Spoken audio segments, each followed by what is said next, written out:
Today is 906 data. I'm here to lessons I learn. I'm learning. I hope this will support your dreams. Your goals allow you to become the person that you want to become. Today I speak about leadership. Leadership, because every single person needs to lead themselves and lead people around them. Now, of course, you can say that I want intentional lead, or sometimes you want unintentional lead, because if you are able to influence, it means that you are able to lead. And sometimes you want it or you don't. You're able to influence other people and lead at the same time. So today we'll share like seven levels of leadership, and where is the lowest level of leadership and the highest level of leadership. And we'll look at okay, where I am at the moment, because always you need to really, what does not get measured doesn't get improved. What you do not measure, then you do not improve. So constantly we need to look into what areas of my life I would love to improve in. And reflect where you are, because when you think about really becoming better, improving, and becoming the best version of you in a certain area, in a certain skill set, you constantly need to really reflect where we are, look into where you want to go, and really look into how to really able to fill this gap where you are and where you want to be, and really looking for different ways how to able to improve. So today we'll focus on really reflecting what kind of levels there are in leadership. And of course, this is just one way of looking, because there's a lot of different levels of leadership, and this is just one of those ways that's really how we're able to reflect on leadership. So number one, leadership is transactional leadership. That means that this style is focusing on really management, because transaction leaders are very, very on the activity focus. So that means that they will be micromanagers. They will look into supervise every single detail, because they believe that they are the best in that transaction, and they will really try to manage every single piece of that activity until it's get done. And that's transaction leadership, because that means you do not get anything done more than making sure the transaction get done. Sometimes very short, small things could be transactional, but when you think about the big things, if you're a transaction leader and focus on minor things and really micromanage, of course, you will never be able to achieve massive, great things. At the same time, like a lot of times, those kind of leaders really focus on the punishments, rewards, and really making sure that they are rewarded on some kind of action, on some kind of small activity. Number two is easy flow leader. So what are those kind of leaders? Those leaders that really give a lot of power for their people that they lead. So that means that I give you this task, and I just leave it, and I care that I truly believe that you will be able to take care of it. Now, of course, sometimes people who really need support will not get enough support, because the leader is just very easy flow. It says like, oh, you just figure out on your own. And that means that it's great. It's better than being micromanager and giving authority to a person who could try to figure out by themselves. But a lot of times those people will not be able to figure out, because the leader is not leading. He's just giving that leadership authority to other person. So that means that a leader is not just giving authority, but really giving support to achieve that. So easy flow is sometimes much better than really micromanage and really giving that authority to people. But at the same time, we need to make sure that they are prepared and have all the resources to succeed. Number three is servant leadership, and this is just like, again, that's where the beauty starts, because now of course we're able to give them task, give them authority, and now we need to serve them with the resources and everything what they need to get the best things possible. So that means that you give them a task and you give them resources, give them feedback, give them mentorship and guidance to get there. Now, of course, if they need it. So that means that you're able to support what they need to get the things done in the highest possible way. So servant leadership is that if you're a leader, so like how I could serve you the best, that you could achieve the best result in this activity. That, of course, is much better than a micromanager or a person who just gives the task and leaves that for them. Because servant leaders is looking at how I could support my team, that they could achieve the goal. Number four is charismatic leadership or confidence leadership. Just because a lot of times people are attracted by confidence. People are very charismatic and by confidence and really power and energy, and so they just go and do just through fear, not fear, but the really confidence and courage because they're not afraid of anything. And that confidence really builds them very like character or charisma, that people get attracted to that confidence and charisma, because a lot of times people, what they're attracted to is what they do not have, and confidence is one thing that a lot of times people are lacking, and they're looking for a leader to follow. So charismatic people have that charm, persuasion, and really making sure that they're able to achieve great things. And a lot of times charismatic people are able to influence and give the confidence to other people to do the things that they never thought they're able to do. So even though that charismatic and confident people, leaders, a lot of times are great, but it's still not the highest level. But charismatic people a lot of times inspire other people to really have that a little bit more confidence with them to achieve those bigger things. Number 5 is authentic leadership. And this is again beautiful, beautiful thing. That means that a person who is always leading through very high values, morals, integrity, values, and leads through honesty. That means that I love the saying that I don't care how much you know until I know how much you care. I don't care how much you know until I know how much you care. An authentic leader leads through that. They show that they have that the mindset and that they care about their people. They truly care. But at the same time, they have the knowledge and wisdom to really help them.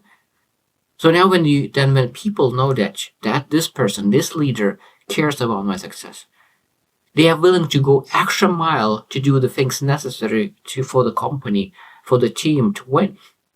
So authentic leadership will always be even more powerful than confidence or charismatic, because charismatic could really go finish at some point, but authentic leader who cares will always have people that follow. Number 6 is strategic leadership. It is people who really have strategy that really people know exactly step by step what needs to be done to achieve great things.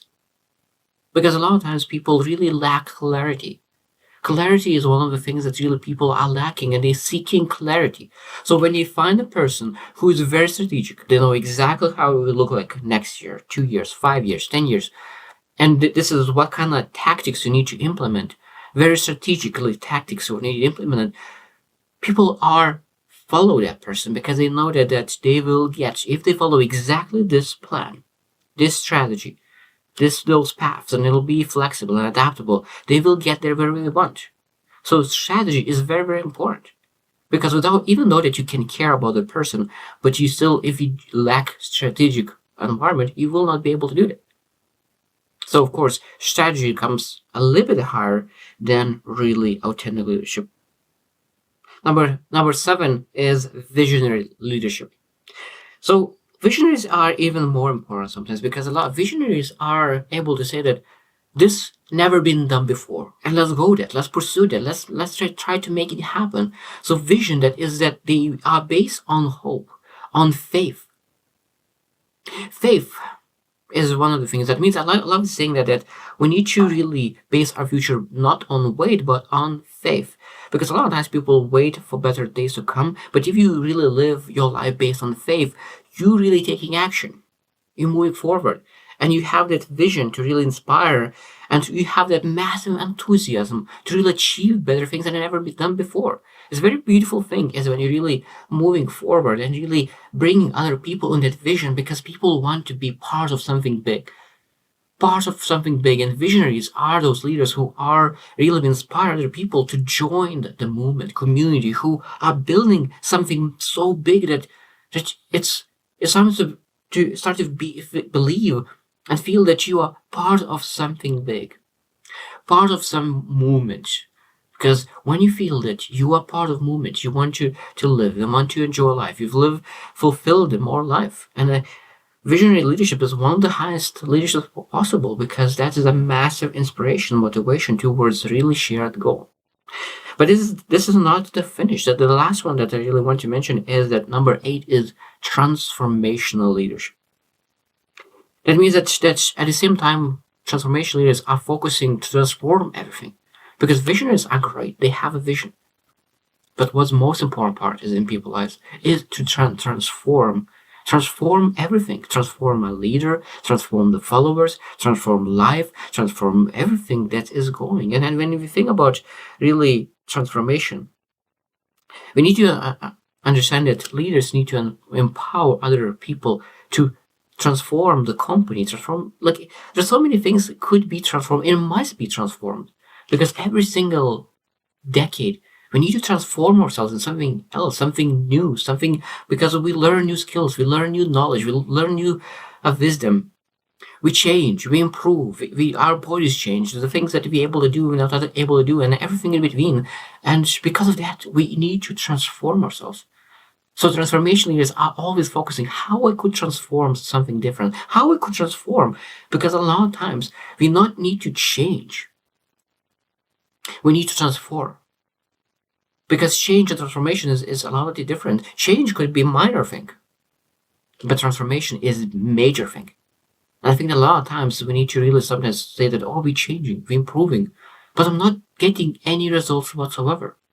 But I'm improving, I'm getting better, I'm improving, but I'm changing, but I do not get results that I'm looking for. And maybe finally you need to have a leader, transformational leader in your life who could, or maybe you need to become that transformational leader who really focus on transforming things, transforming yourself to something new, something that you never thought you could potentially be. And that is, I truly believe, it's the highest level of leadership, when you're able to inspire and empower people to become that they never thought they could become. Now, of course, I understand that we need to really think about that vision that we're working towards, and we need to really transform ourselves right now to achieve that. So transformational leadership is something that is always highest level, because we need to understand who we need to become to achieve that vision, transformational vision. So I hope you should reflect as well, like, on leadership and how you manage yourself, how you lead yourself, how you really lead others around you. Because the one thing that I really learn is that you want it or you don't. You want it or you don't. You still lead people. You influence people around you. It doesn't matter in what way, but like, when you have something inside, what you have inside comes out anyway. So think about the people that are around you. Who are the 5 closest people around you, and what kind of things that influence you, that you influence them? Because the way how you communicate, you might communicate encouragement, or you might communicate disappointment. And I think that every single person needs to ask, what do I want to communicate? In what way do I want to lead people around me?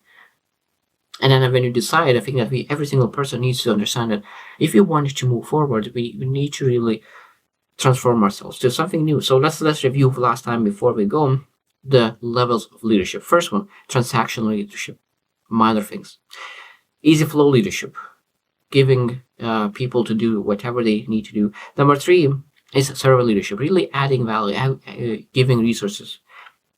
Number 4 is charismatic leadership or confidence leadership, really inspiring by confidence. Number 5 is authentic leader. So that means that person who really have morals and care about people and really show that they care. Number 6 is strategic leadership. They have the clarity, really step by step and tactics how to achieve goals. Number 7 is visionary leadership. So that means that they have massive enthusiasm to really have that vision, some inspiration, motivation to really to do something meaningful in life. And last one, number 8, and that's most important one, is transformation leadership. That really they're looking how to transform things inside out, and really making sure that life becomes beautiful, because we transform from the bug to a butterfly or whatever it is. But there's a lot of times we need to find a way how we able to transform ourselves and people around you. So I hope you choose to win, and see you tomorrow.